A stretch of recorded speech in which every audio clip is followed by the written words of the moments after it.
नमस्कार दोस्तों, स्वागत है आपका साइट फॉर वर्ल्ड के ऑफिशियल लर्निंग प्लेटफॉर्म पर, जहां स्टूडेंट्स और जॉब सीकर्स के लिए करियर, टेक्नोलॉजी और प्लेसमेंट से जुड़ी इंडस्ट्री ओरिएंटेड और प्रैक्टिकल नॉलेज दी जाती है। अगर आप अपनी स्किल्स को नेक्स्ट लेवल तक ले जाना चाहते हैं तो आप बिल्कुल सही जगह पर आए हो। चलिए शुरू करते हैं आज का इम्पोर्टेंट सेशन। नमस्ते स्टूडेंट्स, आप रेडी हो? फोकस मोड ऑन है ना? हम सबका फेवरेट ऐप यूज करते टाइम कभी ना कभी स्लो हुआ है या एकदम फ्रीज हो गया है। बहुत फ्रस्ट्रेटिंग होता है ना? आज हम इस प्रॉब्लम की जड़ तक जाएंगे और समझेंगे कि आखिर ऐप्स हैंग क्यों होते हैं और डेवलपर्स इसे कैसे ठीक कर सकते हैं। चलिए शुरू करते हैं। सबसे पहले प्रॉब्लम को ही ठीक से समझते हैं। The app freezing problem. ये एक ऐसी चीज है जो हर स्मार्टफोन यूजर ने फेस की है। एक यूनिवर्सल पेन पॉइंट है और आज हम इसका सोल्यूशन ढूंढेंगे। ये देखो, एप्लीकेशन नॉट रिस्पॉन्डिंग का डायलॉग बॉक्स। इसे देखते ही गुस्सा आ जाता है। सही कहा ना? स्क्रीन पे ध्यान है ना? पर क्या हमने कभी सोचा है कि ये स्क्रीन पर आता ही क्यों है? सिस्टम आखिर हमसे पूछ क्यों रहा है कि ऐप को बंद करना है या वेट करना है? और इसका असर डेवलपर्स पर बहुत बड़ा होता है। कोई भी स्लो या हैंग होने वाला ऐप यूज करना पसंद नहीं करता। अगर यूजर एक्सपीरियंस खराब हो तो लोग सीधा ऐप को अनइंस्टॉल कर देते हैं, और ये किसी भी डेवलपर के लिए सबसे बड़ा नुकसान है। समझ रहे हो ना इसकी सीरियसनेस? अब एक टेक्निकल टर्म समझते हैं, जैंग।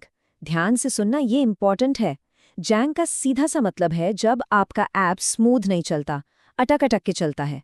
ऐसा तब होता है जब स्क्रीन अपडेट यानी फ्रेम टाइम पर रेंडर नहीं हो पाता। इसे ड्रॉप्ड फ्रेम कहते हैं और इसी की वजह से यूजर को लैग फील होता है। क्लियर हुआ जैंग क्या है? तो अब आते हैं इस प्रॉब्लम की असली वजह पर। इस सब के पीछे है आपके ऐप का एक अकेला वर्कर, जिसे हम कहते हैं the main thread. Her Android app में एक मेन थ्रेड या यूआई थ्रेड होता है। इसको ऐसे इमेजिन करो जैसे ये एक बिजी स्टोर का अकेला कैशियर है।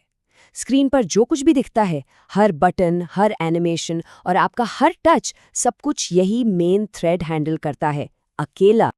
और इस अकेले वर्कर के पास हर काम के लिए कितना टाइम है सोचो, सिर्फ 16 मिली सेकेंड्स। हाँ, आंखों को एक स्मूथ 60 फ्रेम्स पर सेकंड एक्सपीरियंस देने के लिए स्क्रीन को हर 16 मिली सेकेंड में रिफ्रेश होना पड़ता है। इसका मतलब मेन थ्रेड को अपना सारा काम, ड्राइंग, कैलकुलेशन, इनपुट हैंडलिंग सिर्फ 16 ms में खत्म करना होता है। शॉकिंग है ना?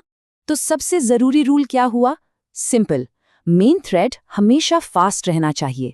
अगर ये किसी भी काम में 16 मिलीसेकंड से ज्यादा लगा देता है तो ऐप या तो स्टटर करेगा या पूरी तरह से हैंग हो जाएगा। ये रूल समझ आया? तो इसका सल्यूशन क्या है?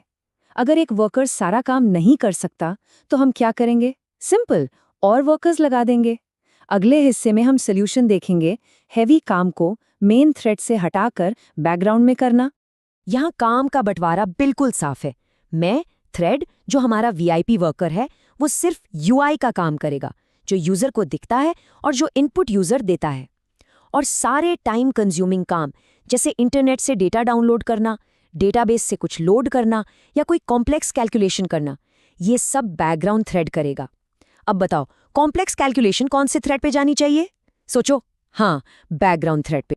तो आखिरी और गोल्डन रूल ये है, अपने मेन थ्रेड को हमेशा फ्री रखो। सिर्फ जरूरी और फास्ट काम ही इस पे होने चाहिए। कोई भी काम जिसमें टाइम लग सकता है, उसे मेन थ्रेड से हटा दो। बस इतना करने से ही आपका यूआई हमेशा रिस्पॉन्सिव रहेगा और वो फ्रस्ट्रेटिंग एएनआर डायलॉग कभी नहीं आएगा।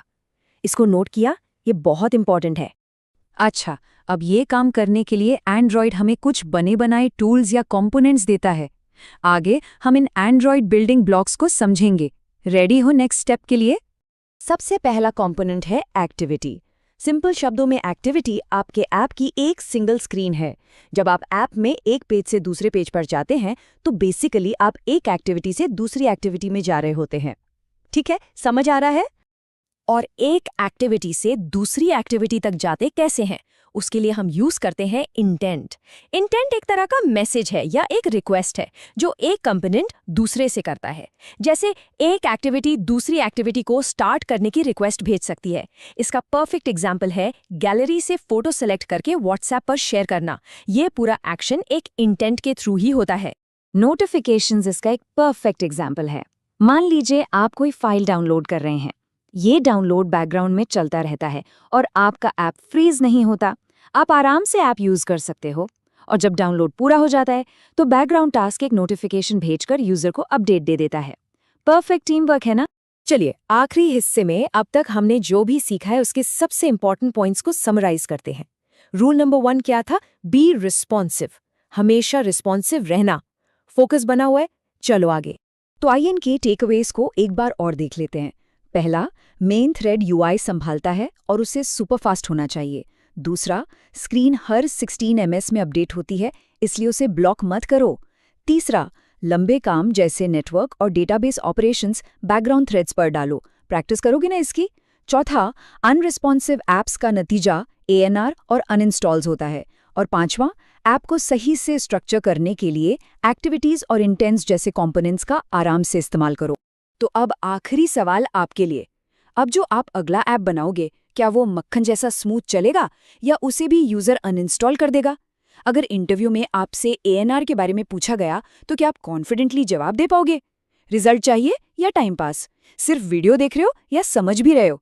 तो हमारे चैनल को सब्सक्राइब कीजिए और वीडियो को अपने दोस्तों के साथ शेयर जरूर कीजिए। कमेंट सेक्शन में अपना डाउट या नेक्स्ट टॉपिक लिखना मत भूलिएगा।